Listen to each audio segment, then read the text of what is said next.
Every day I tell my daughter to offer prayer, but she does not listen to me.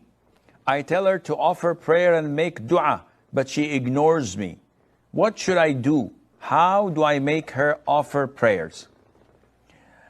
Again, this is one of the areas where Islam is totally clear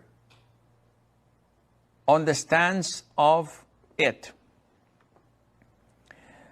In the non-Muslim world, they would probably say it is their freedom, it is their right to choose whether they want to pray or not. This is up to them. There is no compulsion in their religion. We must not order them to pray. If they don't want to pray, it's up to them. This is totally unaccepted. In Islam, this is totally unaccepted. The most important pillar after the Shahada is prayers. Establishing prayer is the essence of Islam. Without prayers, there is no Islam. The Prophet said, alayhi salatu wasalam, that the pledge between us and them is prayer. Whoever abandons it is a kafir, a disbeliever. Whoever does not pray at all is a disbeliever. And those who pray on and off are hypocrites. The only part of the ritual, the only ritual of Islam that was mandated in the seventh heaven is prayer. Everything else, such as zakat, pilgrimage, fasting, was mandated on earth. The Prophet tells us, alayhi salatu wasalam, instruct your children to pray when they are 7 years of age, and beat them when they are 10.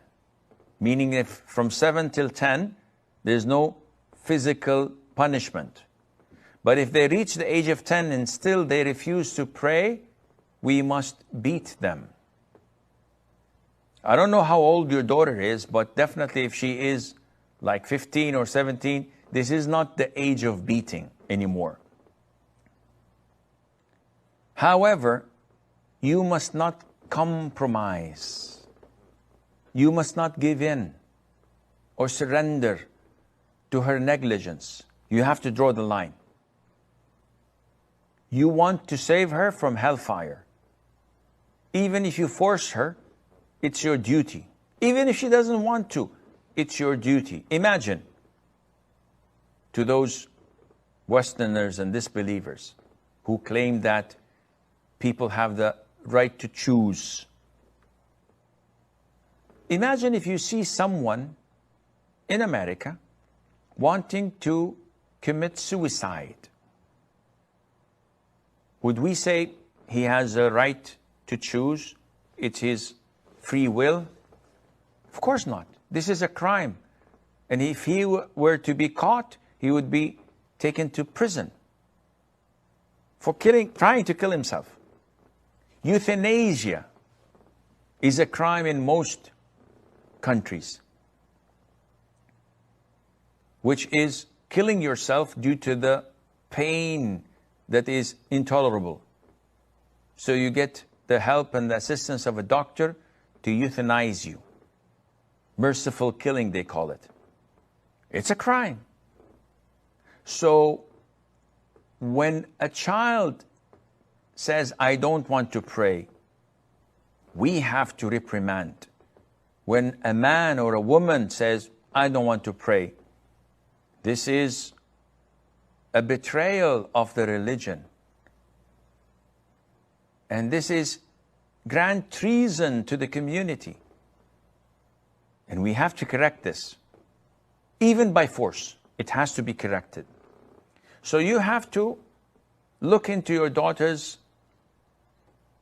routine and lifestyle and start to introduce punitive measures in order to correct her. And generally speaking, your husband is the controller of such measures.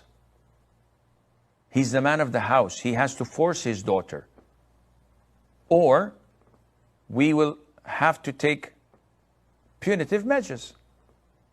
No allowance, no mobile, no internet access, no permission to leave and see your friends until you establish your relationship with Allah. Because this is the last straw that would break the camel's back.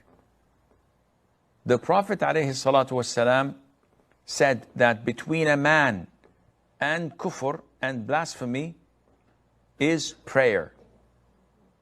So once a person leaves prayer, then he's not a Muslim anymore. So this is not something to be taken lightly. Like if she started smoking, for example. Yes, this is sinful, this is harmful for her health, but it's a sin. Unlike leaving prayer, this is really serious and it has to be taken seriously.